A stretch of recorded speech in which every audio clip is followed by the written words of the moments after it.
Mari kita sama-sama memuji Tuhan.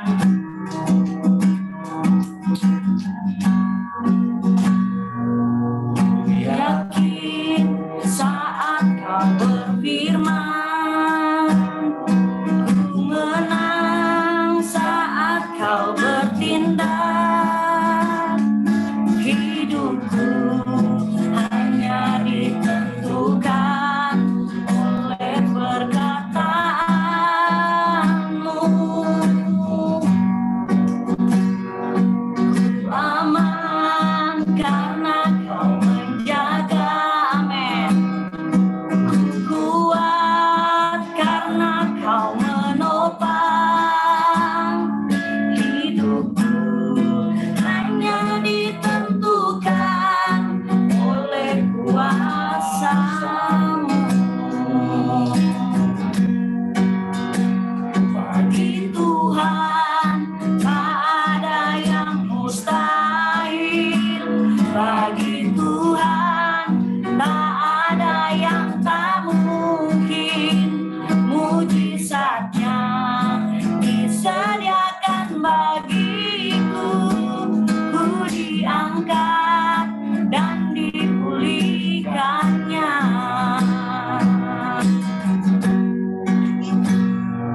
Ku yakin saat kau berfirman, ku menang saat kau bertindak. Hidupku hanya ditentukan oleh perkataanmu. Yes, ku aman karena kau menjaga. Kuat karena kau menopang.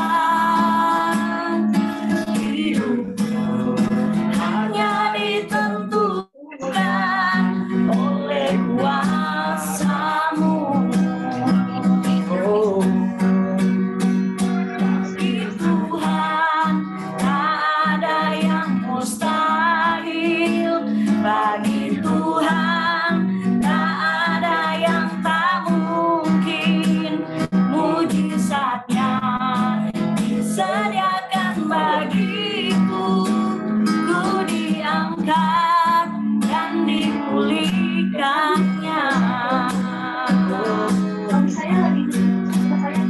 Bagi Tuhan tak ada yang mustahil. Bagi Tuhan tak ada yang tak mungkin.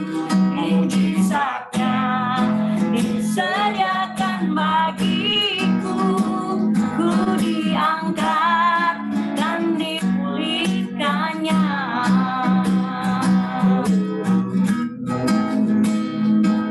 Terima kasih Yesus.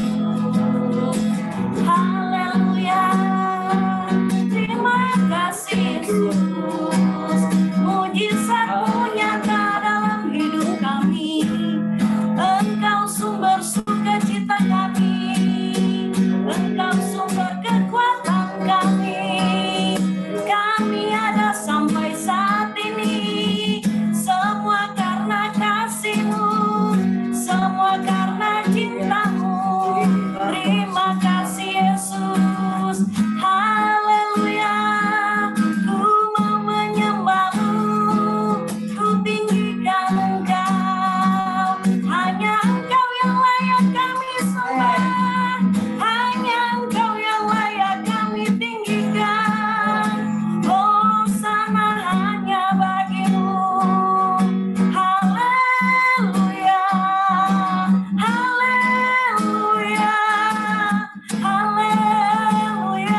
naikkan syukurku buat hari yang kau beri. Tak habis-habisnya kasih dan rahmat-Mu. Amin. Selalu baru dan tak pernah terlambat pertolongan-Mu. Besar setiamu di sepanjang hidupku. Amin. Naikkan syukurku buat hari yang kau beri. Tak habis-habisnya kasih dan rahmat-Mu. Haleluya. Selalu baru dan tak pernah terlambat pertolongan-Mu. Besar setiamu di sepanjang hidupku. Besar setiamu, besar setiamu, besar setiamu di sepanjang hidupku. Haleluya. Terima kasih Yesus, Engkau sungguh baik, tak dapat kami ukur kasih-Mu, Engkau terlalu baik. Terima kasih Yesus, nyata kasih-Mu dalam hidup kami. Haleluya. Amin. Haleluya, amin. Terima kasih Pak Robi, kita kembalikan. Terima kasih Pak John, Ibu Tati buat pelayanannya. Ya, sama-sama Pak. Sekarang waktunya dibuka ruang kesaksian. Bagi teman-teman di Miracle yang punya kesaksian, silakan.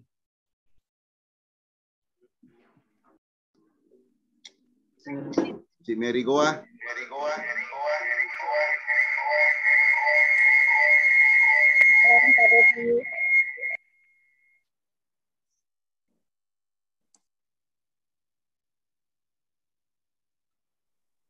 Halo ya. Malam. Ya, silakan Cik Mary. Saya akan menyaksikan kasih dan kemurahan Tuhan yang sudah saya alami dalam hidup saya. Seiring perjalanan kerohanian saya yang Tuhan proses dalam hidup saya pernah share atau cerita-cerita dengan teman saya yang dia merupakan satu WL, dia merupakan WL di satu gereja. Dia mengatakan seperti ini kepada saya. Saya paling takut dengan firman yang di Habakuk itu, Habakuk 3 ayat 17. Yang dimana itu firman berbunyi seperti ini. Sekalipun pohon ara tidak berbunga, pohon anggur tidak berbuah, hasil pohon zaitun mengecewakan, sekalipun ladang-ladang tidak menghasilkan bahan makanan, kambing domba terhalau dari kurungan, dan tidak ada lembu sapi dalam kandang. Dia bilang, bagaimana ya kalau firman itu Tuhan izinkan terjadi dalam hidup kita. Ini firman betul-betul sama sekali tidak ada apa-apa yang bisa kita dapat. Betul-betul nol, betul-betul nihil, sama sekali tidak ada apa-apa. Terus di situ saya berpikir, saya bilang, iya ya, bagaimana kalau itu firman terjadi dalam hidup saya yang sama sekali pekerjaan tidak ada, penghasilan tidak ada, mungkin untuk kebutuhan sehari-hari pun tidak ada. Saya sempat berpikir seperti itu. Selang berapa lama Tuhan izinkan kami sekeluarga pindah ke Medan dan saya bertemu dengan satu komunitas di sana lagi dan kami share lagi dan tentang firman ini lagi. Terus teman saya itu berkata dan saya bilang, iya ini firman kalau sama kita kayaknya tidak ada apa-apa sama sekali ya kalau Tuhan izinkan itu terjadi sama kita. Terus teman saya bilang dia juga merupakan satu pelayan, merupakan pelayan Tuhan juga di satu gereja di Medan. Dia bilang begini sama saya, Mary, kenapa kamu takut dengan itu firman? Dia bilang seperti itu. Kalaupun itu firman terjadi dalam hidup kamu, Tuhan itu tidak akan pernah meninggalkan kamu dan Tuhan tidak pernah merancangkan kecelakaan untuk anak-anaknya ataupun hal yang tidak baik untuk anak-anaknya. Di situ saya memiliki pandangan dan persepsi yang berbeda tentang ini firman. Dan saudara-saudara semua, selang berapa lama lagi saya mengikuti satu KKR di Medan juga. Dan itu hari saya duduknya paling depan. Dan Bapak hamba Tuhan itu ada membahas tentang firman ini juga. Terus karena saya duduk paling depan, jadi kan saya kan memperhatikan Bapak hamba Tuhan itu yang membawakan firman. Tiba-tiba itu suara Roh Kudus jelas sekali di telinga saya terdengar dan dia berkata seperti ini, Mary, seandainya ini firman terjadi dalam hidup kamu yang di Habakuk ini, yang sekalipun pohon ara tidak berbunga, pohon anggur tidak berbuah, hasil pohon zaitun mengecewakan, sekalipun ladang-ladang tidak menghasilkan bahan makanan, kambing domba terhalau dari kurungan dan tidak ada lembu sapi dalam kandang, bagaimana respon kamu? Apakah kamu tetap mengikuti saya dan tidak meninggalkan saya?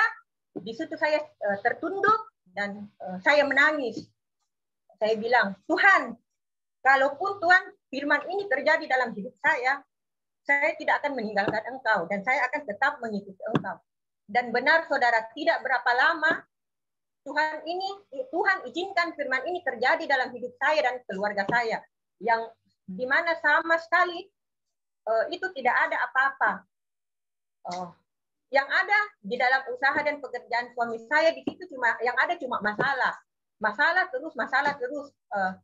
Untuk jangankan dibilang mau penghasilan, mau pendapatan, untuk mau kehidupan sehari-hari pun itu sama sekali tidak ada. Dan itu berjalan selama beberapa tahun sampai akhirnya kami semua yang ke Medan itu, yang orang Makassar semua pulang kembali ke Makassar karena memang sudah tidak ada apa-apa lagi. Dan sampai di Makassar pun proses itu Tuhan masih izinkan terjadi dalam hidup saya. Tapi satu yang saya percaya, karena firman ini tidak hanya berhenti sampai di sini. Di ayat 19 Tuhan itu berkata, Allah Tuhanku itu kekuatanku, ia membuat kakiku seperti kaki rusa. Ia membiarkan aku berjejak di bukit-bukitku. Dan itu memang, saudara, itu kekuatan Tuhan berikan kepada saya sehingga mampu untuk menjalani semua itu. Kalau dipikir mungkin secara manusia, mungkin saya sudah tidak mampu untuk menjalani itu semua. Kalau dibilang tidak ada khawatir, tidak ada cemas, tidak ada takut, itu bagi saya bohong itu. Karena saya mengalami itu, khawatir yang betul-betul khawatir, takut, memikirkan bagaimana hidup, bagaimana anak-anak, bagaimana tidak usah memikirkan masa depan anak-anak mau bagaimana, untuk kehidupan sehari-hari saja kadang itu pun sulit untuk dipikirkan. Tetapi janji Tuhan itu yang dan amin, dia tidak pernah meninggalkan kita. Kalaupun ada yang terjadi dalam hidup kita, itu tujuan Tuhan untuk mendewasakan kita dan menjadikan kita satu pribadi yang lebih baik. Dari proses ini saya bisa belajar untuk pikiran dan tindakan saya bisa berubah dalam pandangan terhadap kepada Tuhan. Dan saya juga sangat bersyukur dimanapun saya berada, walaupun kami biasa pindah-pindah, tapi saya selalu diberikan sama Tuhan satu komunitas yang betul-betul itu menolong dan menguatkan saya. yang dimana awal saya bertobat di sini dilayani sama Pak Robert ya. Pak Robert ada di sini sama Celusia. Dan saya juga sangat bersyukur pada waktu proses itu terjadi, Celusia, Celili itu sangat menolong dan sangat menguatkan saya. Dan saya mau bilang, kalaupun Tuhan izinkan proses terjadi dalam hidup kita, saya yakin dan percaya itu semua baik adanya dan semua akan mendatangkan kebaikan bagi kita. Jadi kita khawatir mungkin pasti ada, khawatir, takut, cemas pasti ada. Tetapi jangan khawatir, cemas dan takut itu yang menguasai kita atau yang mengendalikan kita. Tetapi kita yang harus mengendalikan rasa takut kita, rasa khawatir kita dan rasa khawatir kita. Dan sampai hari ini, toh Tuhan masih tetap pelihara saya dan anak-anak, masih bisa hidup dengan layak, bahkan berkelimpahan, anak-anak masih bisa sekolah, lanjut, sampai kuliah, itu semua karena saya tahu karena kasih dan kemurahan Tuhan, yang walaupun proses dia izinkan terjadi, tapi dia tidak pernah meninggalkan saya, karena Tuhan pun sudah berjanji, bahwa dia berkata dia tidak akan pernah membuat anak cucu kita meminta-minta. Dan walaupun kita jatuh, itu kita tidak sampai tergeletak karena tangan Tuhan yang selalu menopang kita. Jadi saudara-saudara, walaupun ada cobaan atau ujian yang Tuhan izinkan terjadi dalam hidup kita, percaya bahwa Tuhan yang pegang kendali hidup kita, dan Tuhan yang akan selalu memberikan jalan keluar kepada kita. Begitu kesaksian saya. Selamat malam. Terima kasih semua.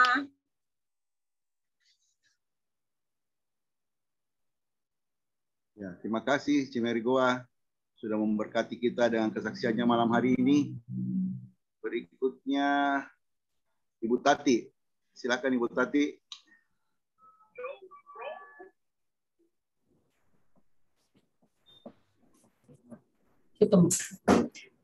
Shalom. Shalom. Selamat malam semua. Saya mau berbagi malam hari ini. Saya tidak pandai untuk menyusun kata-kata. Saya cuma mau bercerita betapa besarnya kebaikan Tuhan Yesus itu di dalam hidup saya, hidup kami itu tidak bisa terukur. Puji Tuhan, setiap musim kami boleh lewati sampai hari ini, termasuk dalam proses bukan hanya dalam kesehatan, tetapi di dalam kehidupan rohani saya maupun suami, Tuhan Yesus itu sangat baik.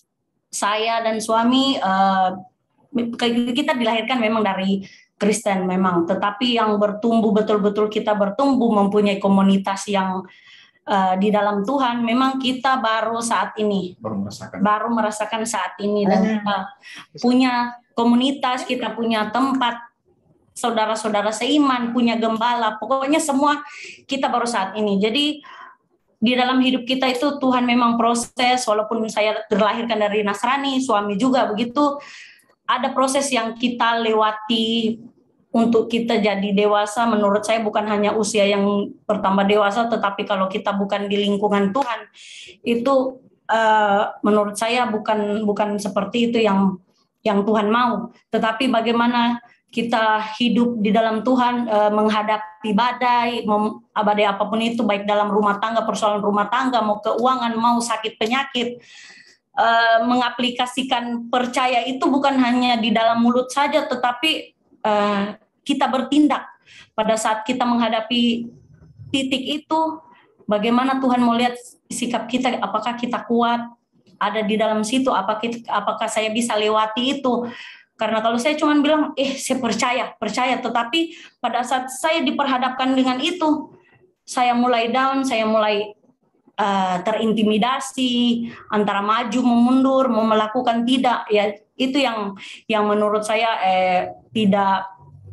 bukan sesuatu yang mudah bagi kita. Kalau kita hanya bilang percaya lantas mengaplikasikannya itu tidak bisa. Nah, itu yang menurut saya.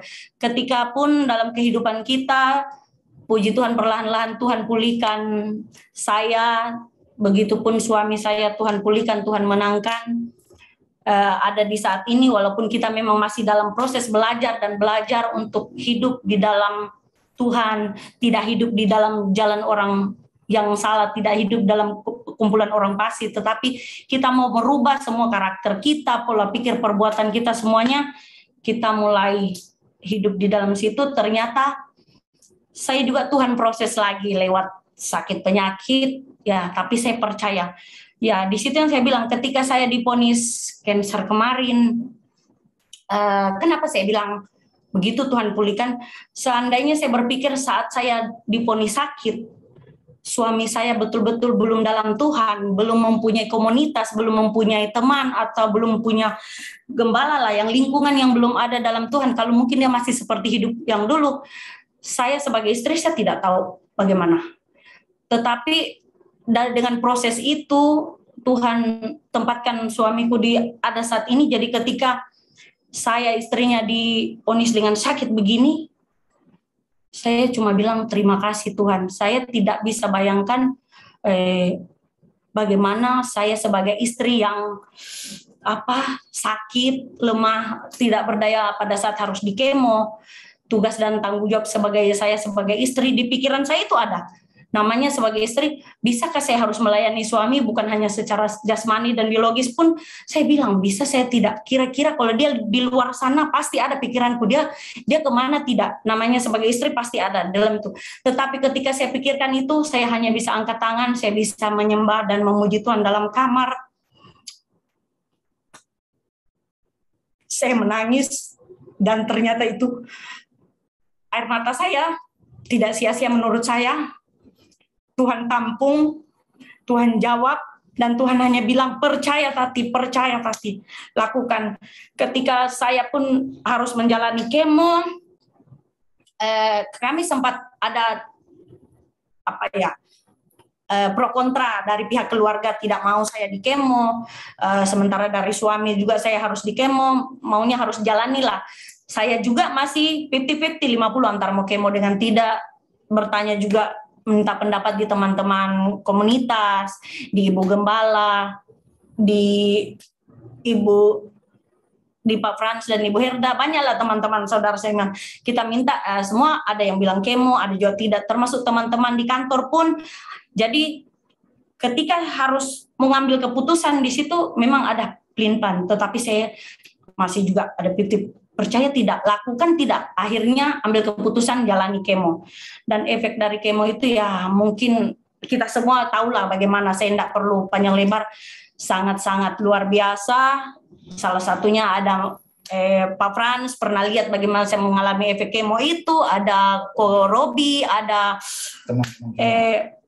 Om Charles dan Tante Alin, pokoknya teman-teman komunitas tahu bagaimana, apalagi di situasi COVID yang memang lagi puncak-puncaknya dan tinggi-tingginya, tetapi lagi-lagi Tuhan Yesus itu baik, sangat baik.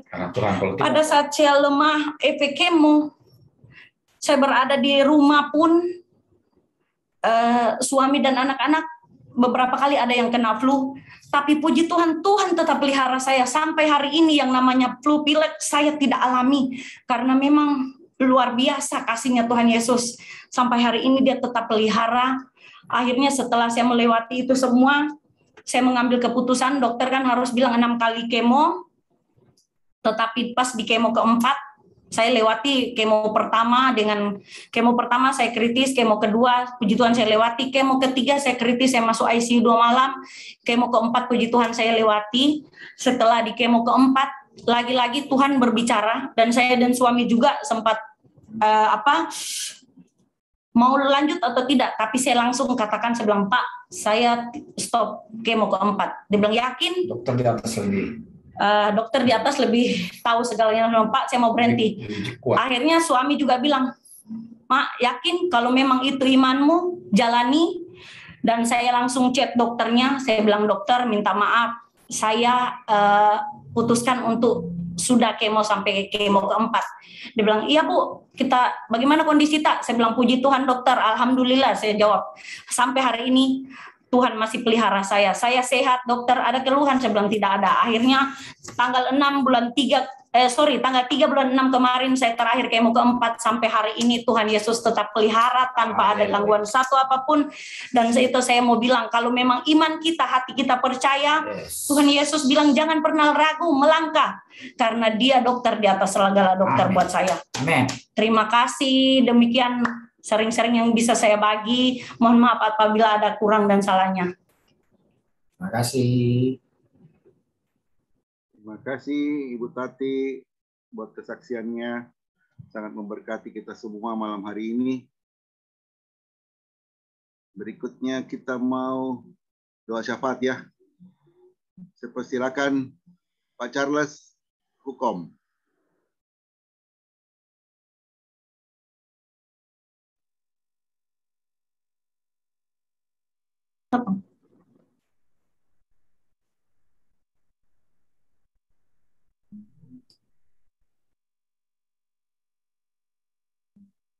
Shalom Pak Charles.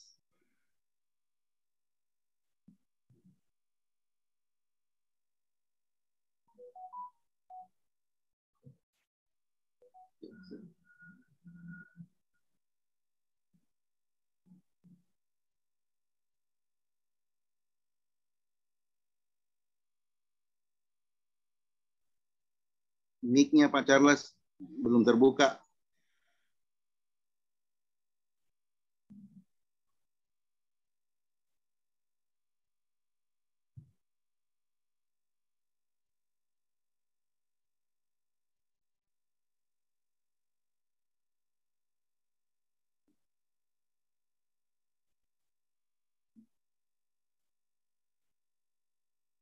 Belum ada suaranya.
Tidak bisa, Pak Charles.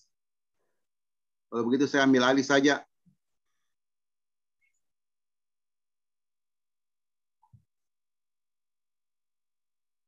Ya, mari kita berdoa.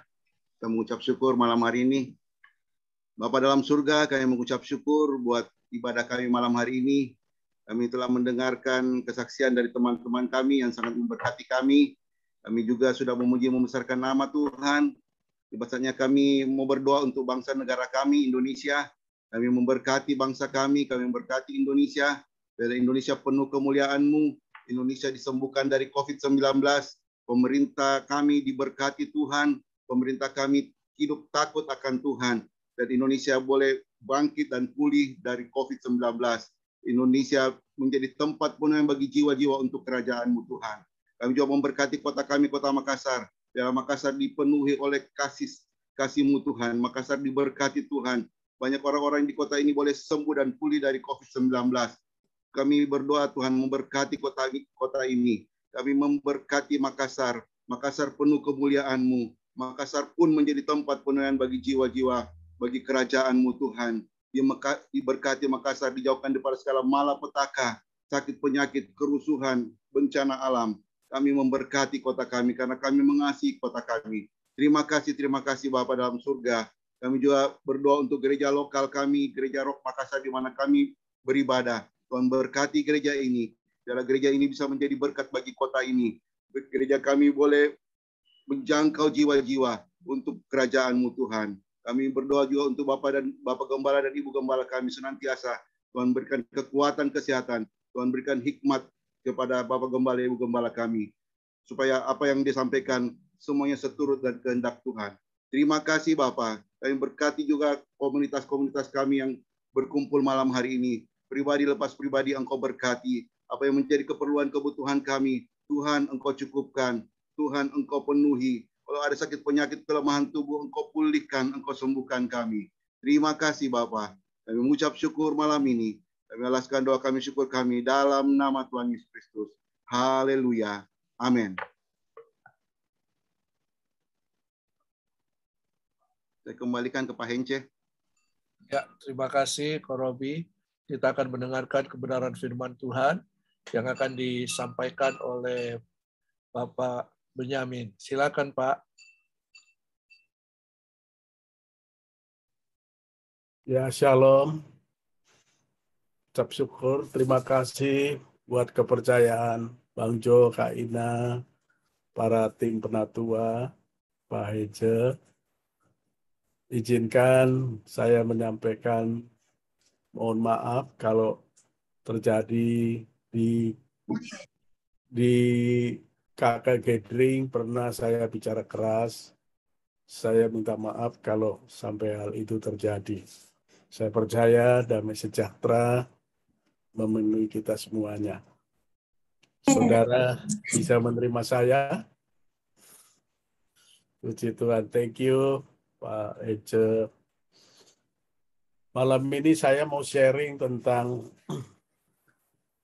api doa yang tidak boleh padam. Karena doa merupakan jembatan hubungan kita dengan kerajaan sorga. Sorga dan bumi harus terhubung melalui doa.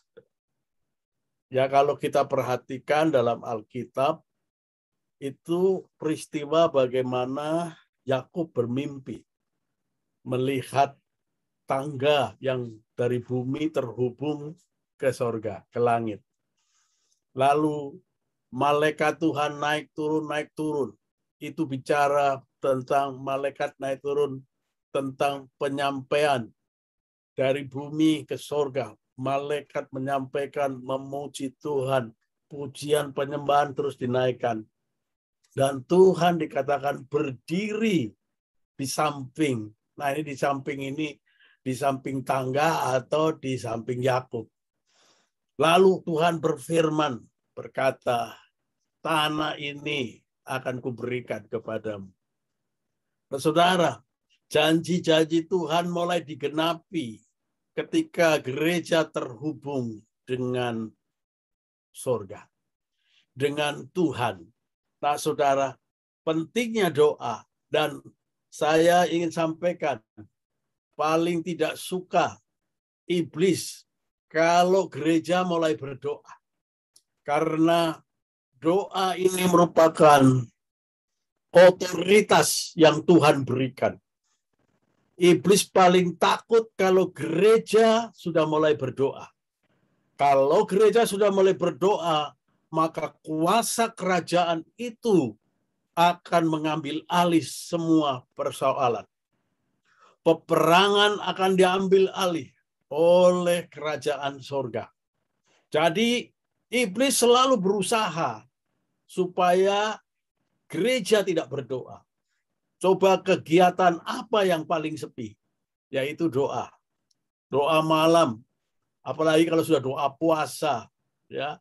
Gereja besar pun kalau sudah bilang doa puasa, doa pagi, yang datang 5 roti dan 2 ekor ikan saja.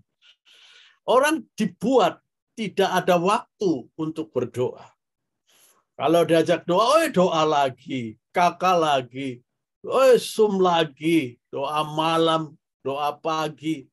Mereka pasti akan dirintangi.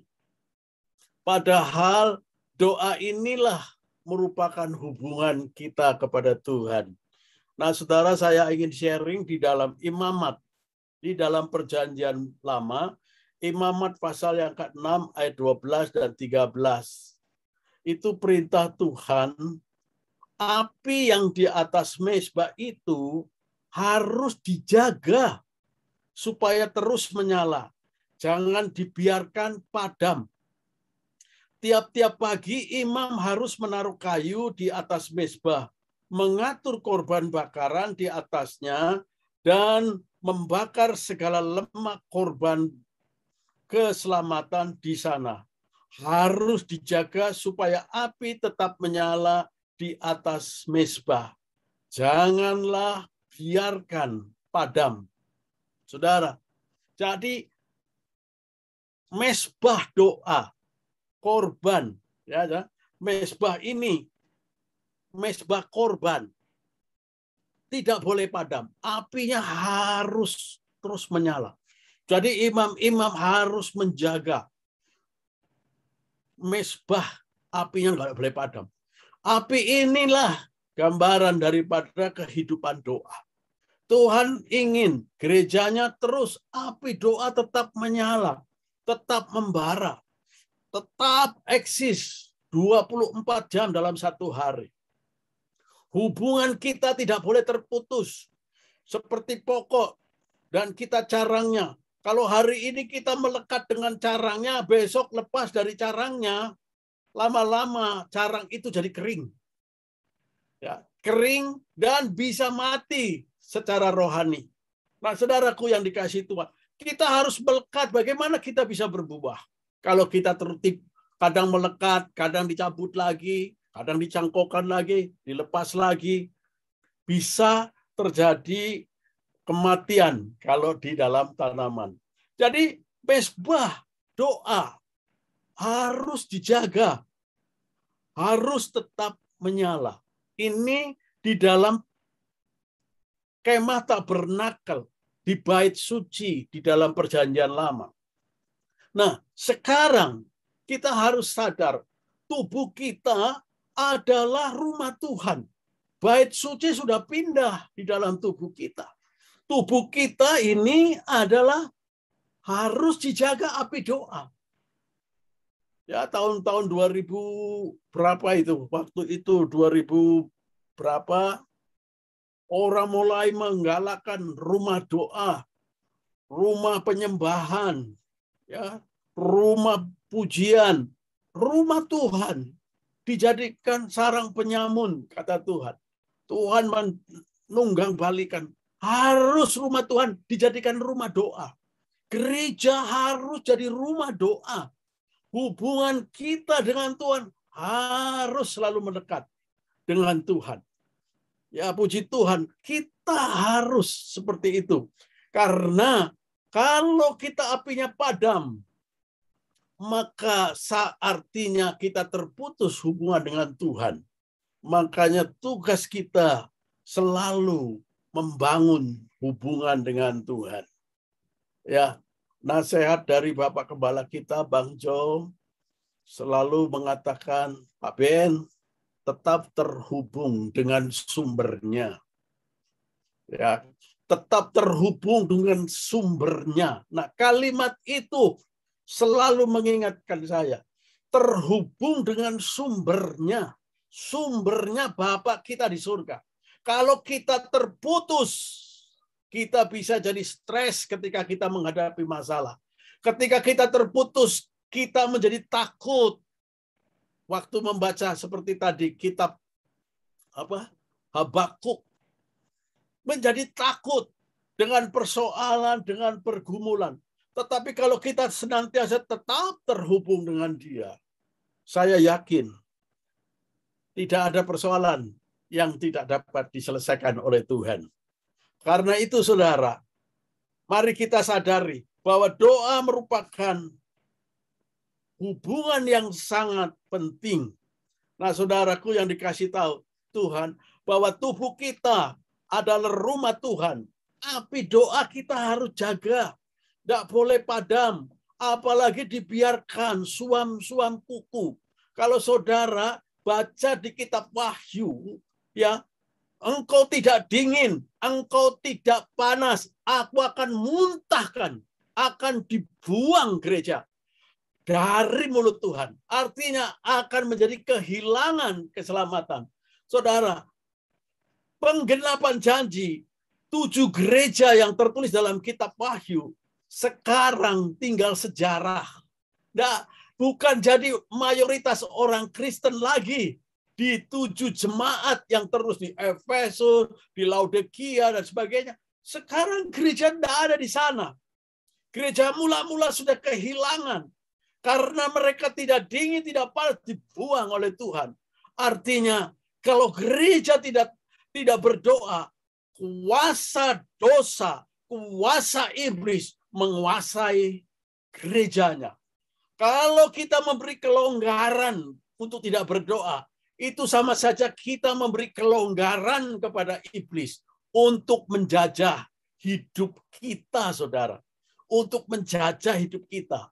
Makanya jangan heran, di Timur Tengah Tuhan bangkitkan, saya perhatikan dia dalam kitab Hakim-Hakim maupun peristiwa-peristiwa keadaan dunia, itu dimulainya hukuman Tuhan ketika gereja mulai meninggalkan Tuhan. Ketika zaman hakim-hakim, hakim ini meninggal, maka bangsa Israel mulai melupakan Tuhan, mulai hidup dalam dosa. Maka Tuhan bangkitkan orang-orang musuh-musuhnya untuk menindas bangsa Israel.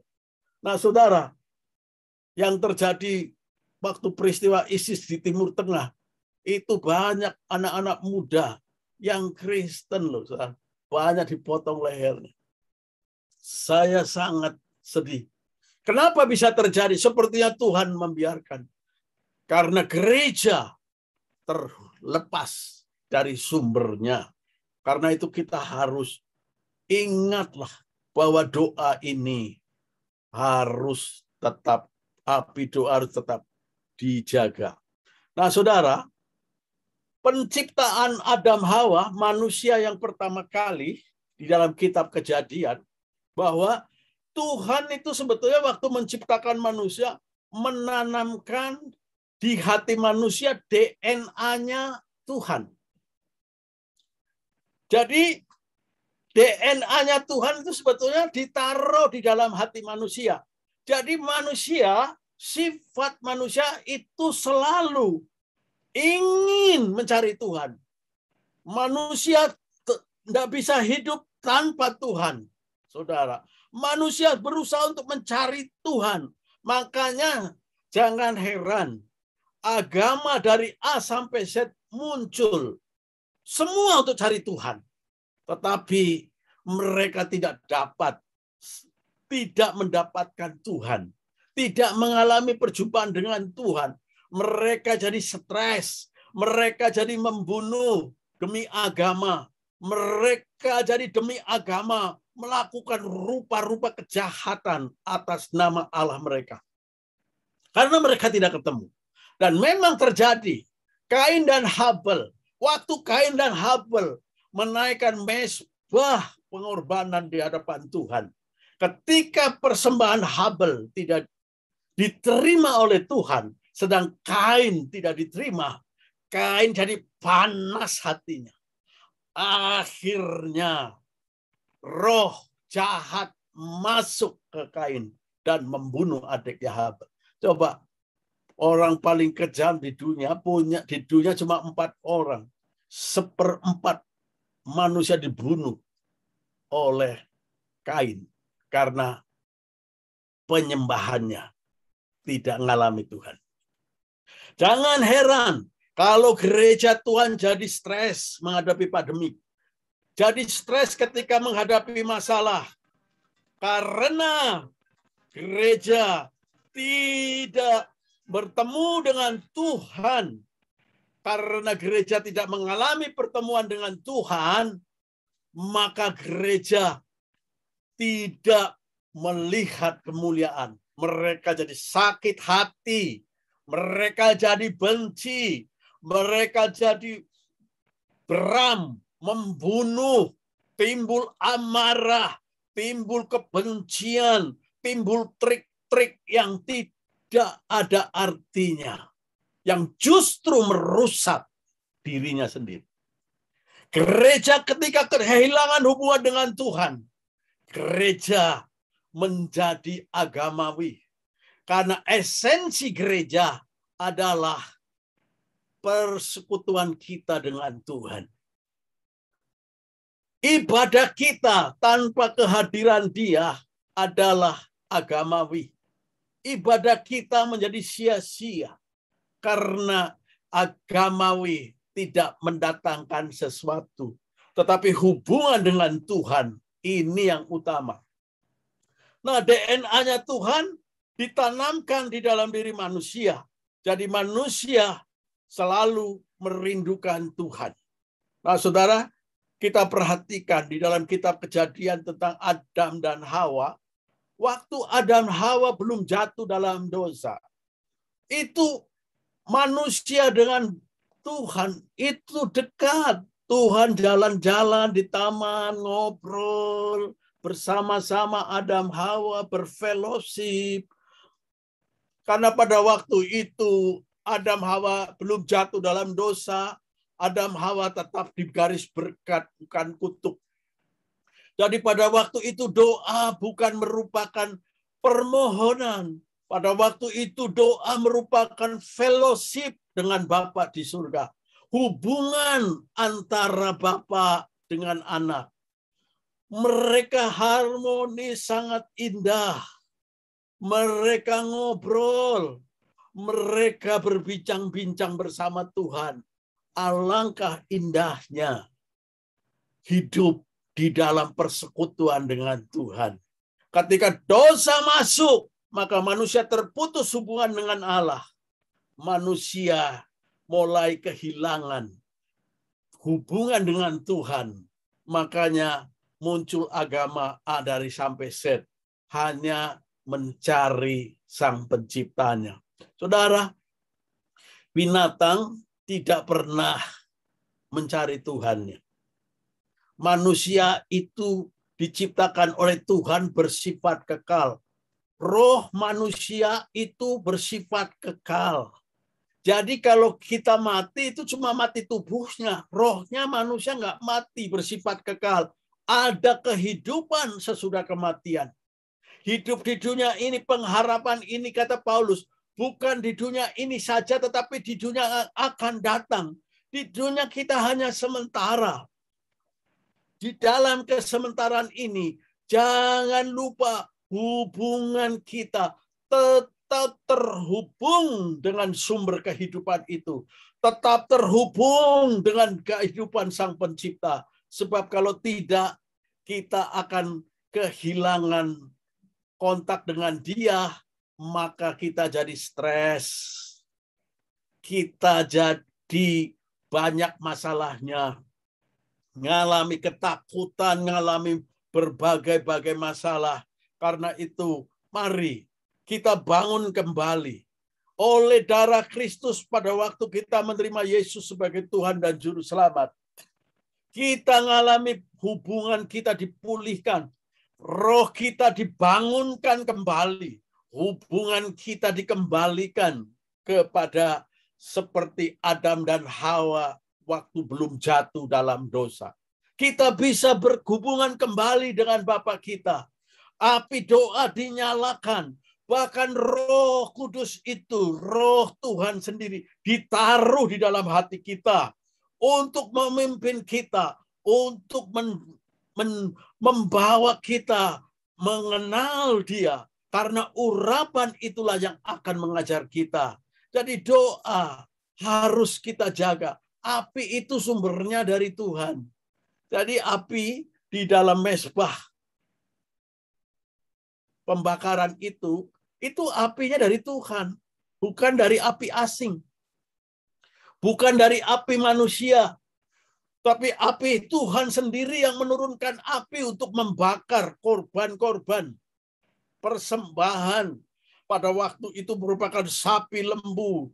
Korban-korban penghapusan dosa dibakar oleh api dari Tuhan. Tapi Hofni dan Pinihas berusaha coba membawa api asing lalu disambar oleh Tuhan. Nah, saudara, doa harus punya hati, motivasi yang murni dengan Tuhan. Bukan untuk berpusat kepada diri kita, bukan tentang kita, bukan berpusat tentang diri kita, tetapi doa yang benar berpusat tentang Kristus Yesus adalah Tuhan. Yesus menjadi center, menjadi pusat kehidupan kita, maka api doa akan terus terpelihara dalam hidup kita, dan kita akan terus berjalan seperti Adam Hawa sebelum jatuh dalam dosa. Itulah sebabnya, saudaraku, mari kita harus sadar ini. Jaga api doa. Saya cuma mengingatkan kembali. Kalau setiap saudara punya rencana berdoa, 1000 iblis berusaha membatalkan doa saudara. 1000 rintangan saudara akan menghadapi. 1000 masalah disediakan oleh iblis yang membuat saudara tidak akan berdoa. Tetapi saudara harus menang. Saudara harus menang di dalam doa. Nah, saudara yang dikasihi Tuhan, saya akan memberikan sedikit tip untuk doa. Sedikit tentang doa. Jadi kita sudah sadar bahwa Alkitab menuliskan dengan jelas, api doa yang di dalam kita Roh Kudus jangan sampai padam. Apalagi Alkitab katakan Roh Tuhan bisa undur, memadamkan roh. Ada tertulis dalam Alkitab ya. Janganlah kamu memadamkan roh. Karena itu ayat. Jangan kamu memadamkan roh. Sebab apa? Roh api Roh Kudus selalu berbicara kepada kita. Coba aja. Kita lagi sibuk dengan tamu, kita lagi sibuk mungkin lihat gadget kita. Roh Tuhan bicara kepada kita. Ini jam doamu ya. Ingatkan Tuhan. Terus kita ngomong apa? Nanti Tuhan, selesai yang satu ini, baru saya berdoa. Setelah tamu pulang, setelah sinetron Korea selesai, Tuhan ngomong lagi, ini waktunya kamu berdoa. Jawab apa saudara? Aduh Tuhan, capek, ngantuk. Besok Tuhan. Nah saudara, seringkali kita memadamkan api yang dari Roh Kudus untuk tetap berdoa. Jangan mulai belajar taat, mulai belajar mentaati, mulai sediakan waktu. Jadi saya akan memberikan 2 tips saja. Yang pertama, doa harus menjadi prioritas utama kita. Nah ini menjadi suatu prioritas utama. Karena kita di dalam doa, kita ngomong sama Tuhan, kita ngobrol sama Tuhan, kita curhat sama Tuhan, kita dengar suara Tuhan, kita berhubungan dengan sumber kehidupan, kita berhubungan dengan raja di atas raja, presiden di atas presiden. Masa kita tidak mau punya waktu untuk memprioritaskan dengan Tuhan? Sang pencipta langit dan bumi, kita anggap kadang-kadang menggampangkan. Ya, kalau ada jadwal doa malam, datang terlambat, datang suka-suka, kadang-kadang, pokoknya banyak sekali rintangan-rintangan. Tetapi kalau kita memprioritaskan, mulai kita mendisiplinkan diri, bahwa doa tidak pakai tawar-menawar. Doa menjadi prioritas hidup kita. Doa merupakan satu kunci untuk kemenangan. Paul Yonggi-cho, almarhum, itu waktu gereja bertumbuh booming, banyak pendeta-pendeta datang di Korea untuk tanya bagaimana rahasia gereja ini bertumbuh menjadi hampir 1 juta waktu itu. Orang mencari resepnya dari pendeta Paul Yonggi-cho waktu itu. Cuma Pak Yonggi-cho cuma ngomong ada 3 kunci. Dia bilang, kunci yang pertama, dia kata Pak Paul Yonggi-cho, adalah doa. Kunci yang kedua adalah doa. Orang berharap-harap ada kunci ketiga, mungkin pamungkasnya. Tetapi Pak Yonggi-cho berkata, doa. Karena doa adalah sumber. Karena Tuhan yang akan menarik jiwa-jiwa. Karena Tuhan yang akan membuat orang bertobat. Karena Tuhan akan mendatangkan kesembuhan. Tuhan akan mendatangkan pemulihan. Hanya Tuhan. Andalkan Tuhan. Prioritaskan.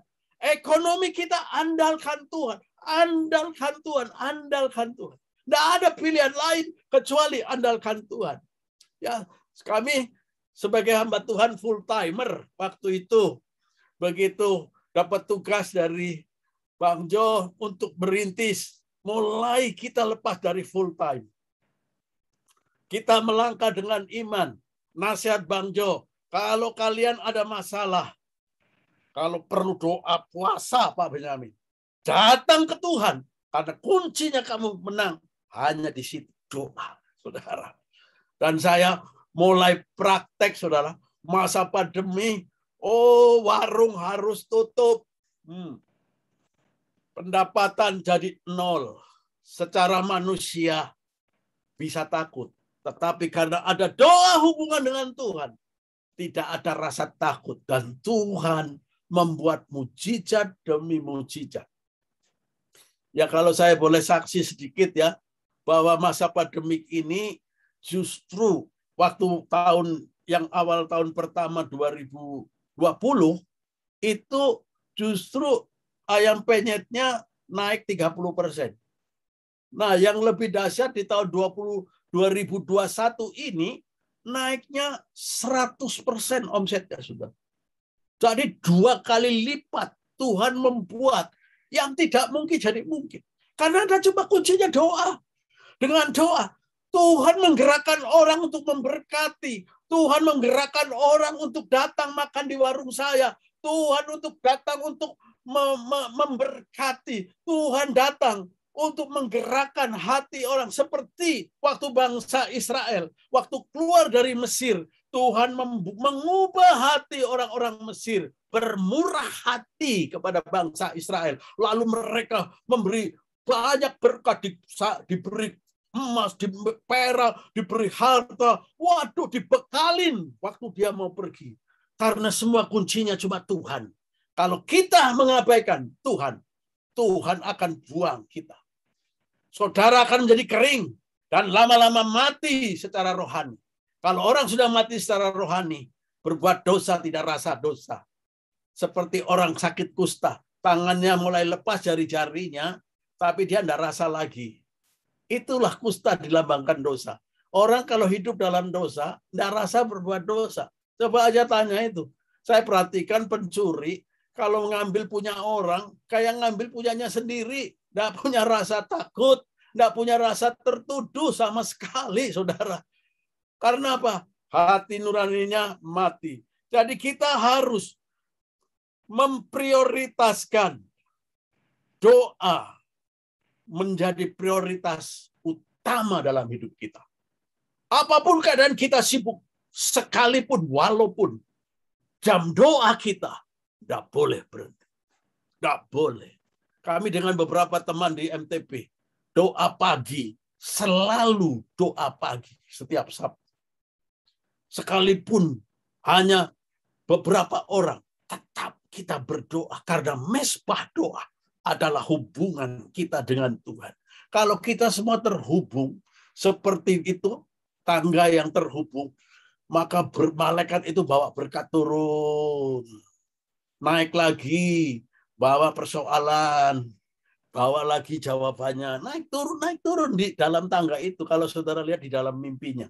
Itu artinya naikkan doa, dibawa persoalan, pulang, kembali turun ke dunia, malaikat itu di tangga itu membawa berkas-berkas permohonan umatnya. Jadikan prioritas doa menjadi yang utama. Nah, yang kedua, yang terakhir, nah saya ingin sampaikan sedikit saja, karena doa adalah membunuh dosa.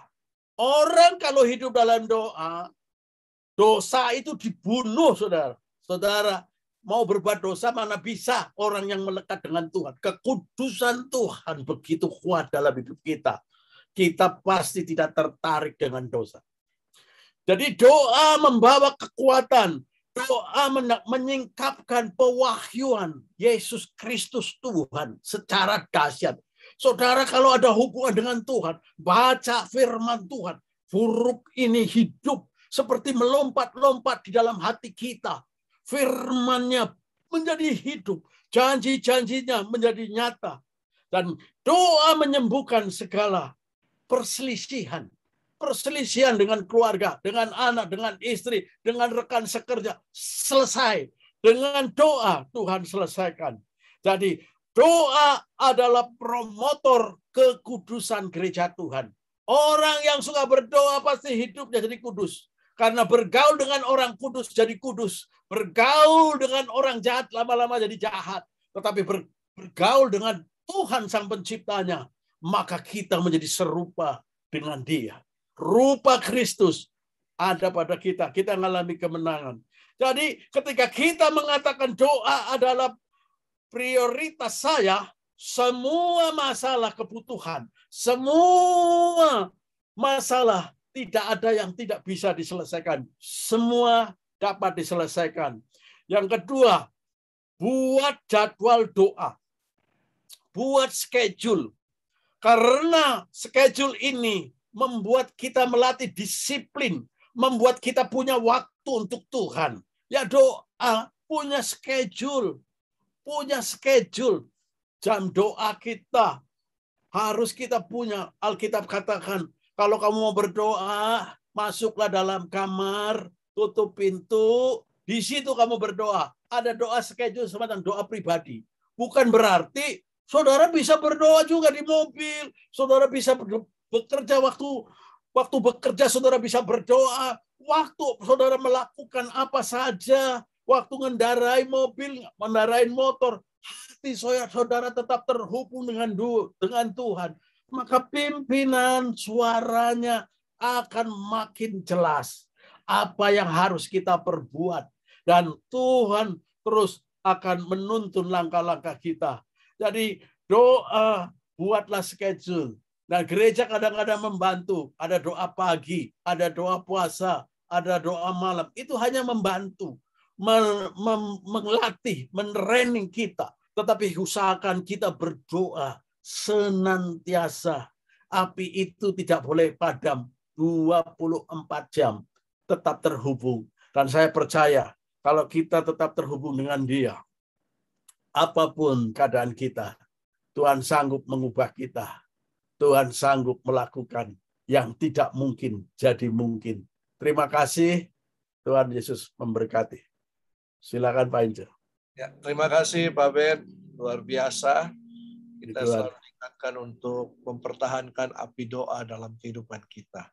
Oke, kita akan masuk ke selanjutnya. Kita akan mendengarkan pengarahan dari Pak Jo. Silakan Kak Jo. Siap, salam sejahtera saudara-saudara sekalian. Terima kasih Pak Ben sudah menyampaikan kebenaran firman Tuhan yang sungguh-sungguh menguatkan kita bahwa kita harus terus berdoa. Kita harus mengembangkan doa. Ya, kalau disuruh 24/7 itu berarti doa berubah dari sekedar kegiatan berubah menjadi gaya hidup. Ya. Jadi kalau Tuhan suruh kita berdoa tanpa henti, itu berarti doa tidak bisa berhenti pada kegiatan. Dia harus menjadi gaya hidup kita. Tapi itu kan kalau gaya hidup kan kita secara pribadi.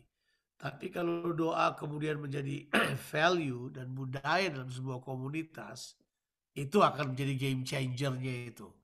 Itu akan mengubah permainan. Ya. Saya mempercayai bahwa komunitas yang berdoa, yang percaya kesepakatan, yang ditulis di dalam Matius 18, saudara harus melihat konteks Matius 18 itu sebagai kesepakatan dalam komunitas. Karena pasal 18 itu membahas komunitas, ya, membahas hidup bersama dalam jemaat. Jadi kita perlu sekali untuk terus fokus pada hal tersebut. Ya, itu jelas. Nah, saya cuma ingin katakan bahwa kita tetap terus mempersiapkan diri kita, melewati semuanya ini, percaya atau tidak, saudara harus tetap dipersiapkan untuk melewati situasi ini sebelum kita akan tiba di sesuatu yang menjadi new normal kita, hal-hal yang baru. Ya, saya cuma pakai istilah itu buat kita orang percaya, hal-hal yang baru itu biasa ya. Kita sudah baca kok Alkitab berkata di Yesaya 43, aku akan menjadikan segala sesuatu baru.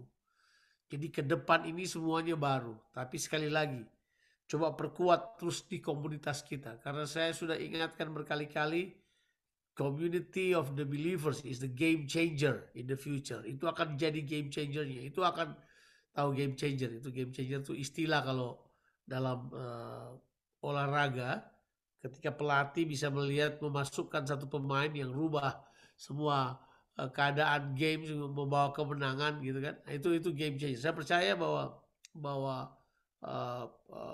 komunitas orang percaya, kakak kita ini, itu akan melayani sesuatu yang akan memberikan game changer bagi kita. Makanya yuk kita harus membangun kekuatan kakak dalam budaya kerajaan Allah.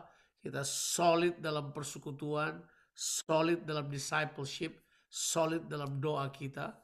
Dan kemudian kita mempersiapkan diri kita untuk masuk kepada perkara-perkara yang baru. Perkara yang baru di depan, tadi waktu saya dengar ya, kesaksian yang pertama ya, kemudian kesaksian yang kedua, itu betul-betul saya bisa melihat bahwa saudara-saudara sekalian itu benar-benar di-challenge pada new level ya, baik secara personal ataupun secara keluarga ya kan.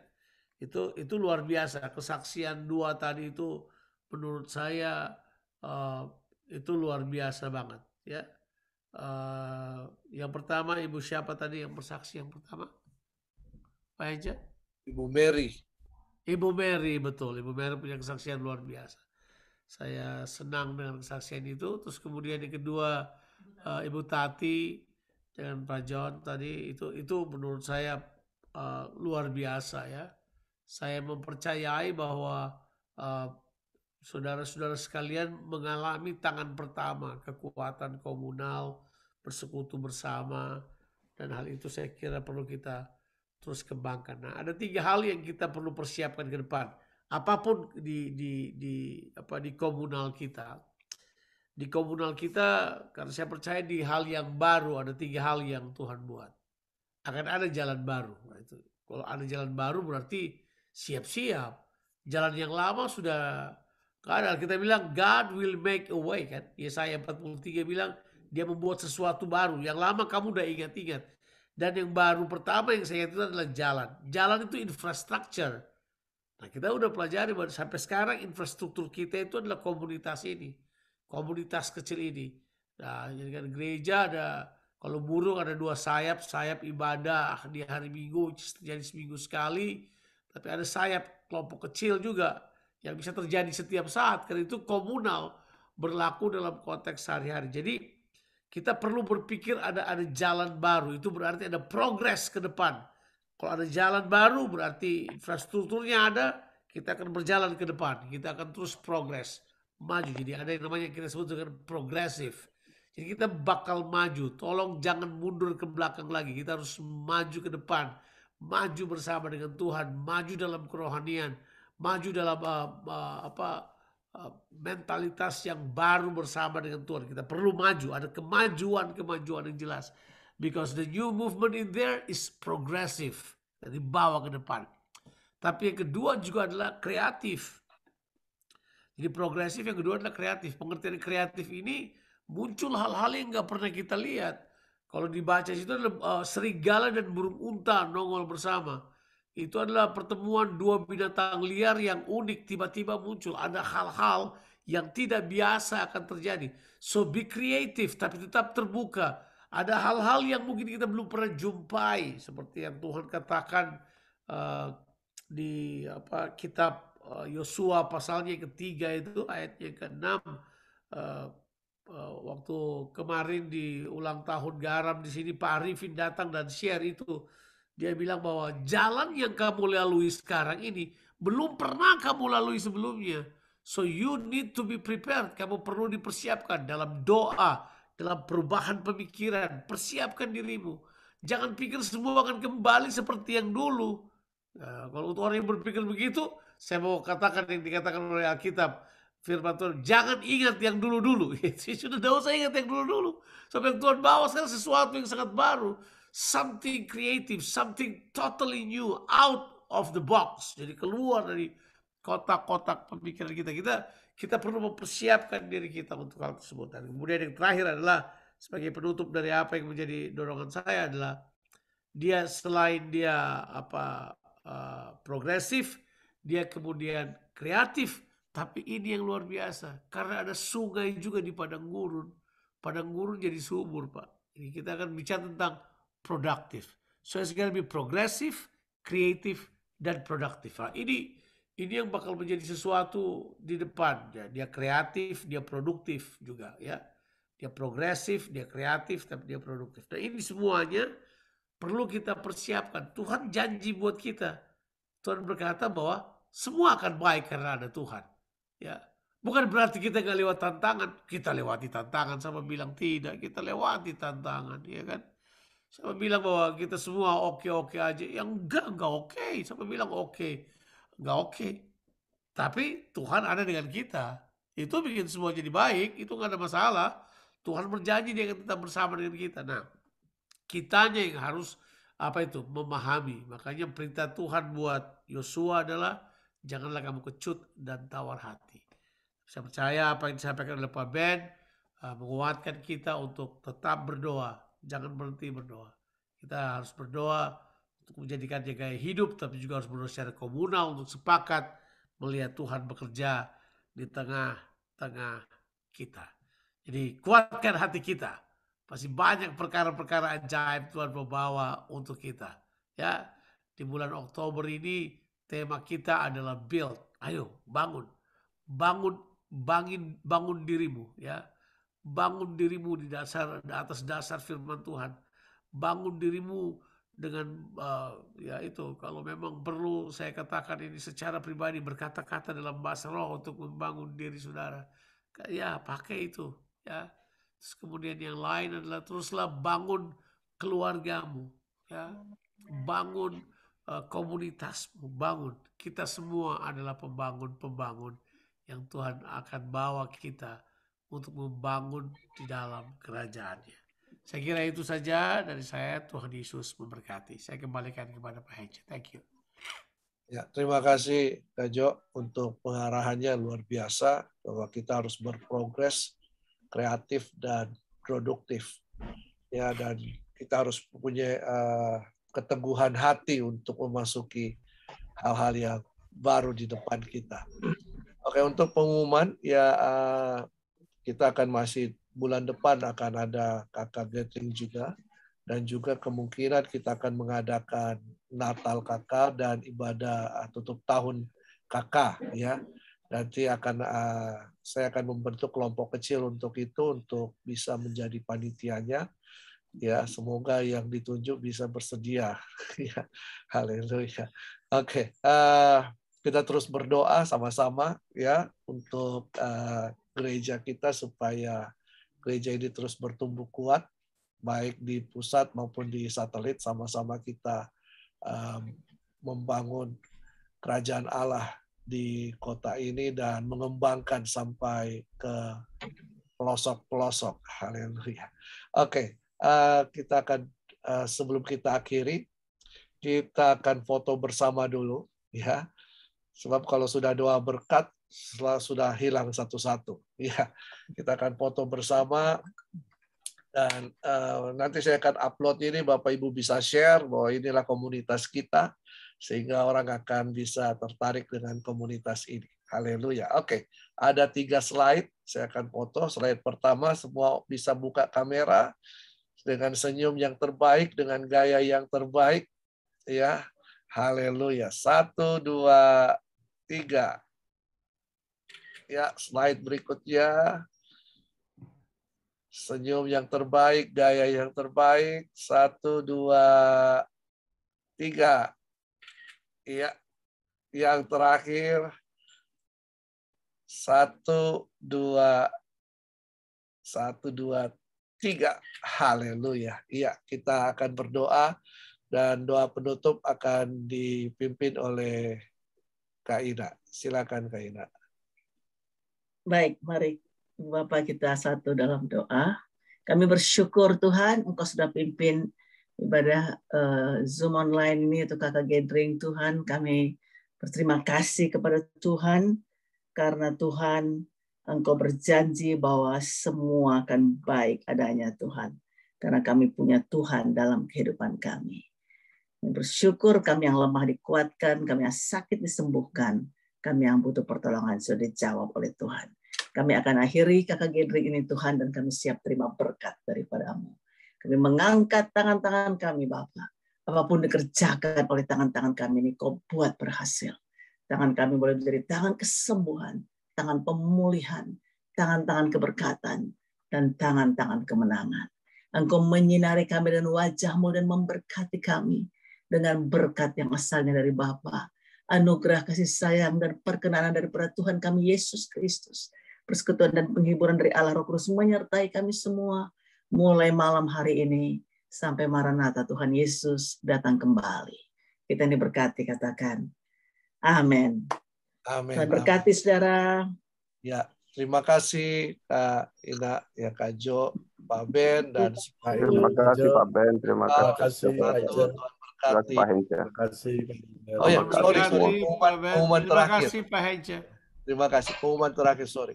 Persembahan untuk kakak bagi Rock Pusat bisa di transfer ke rekening diakonnya.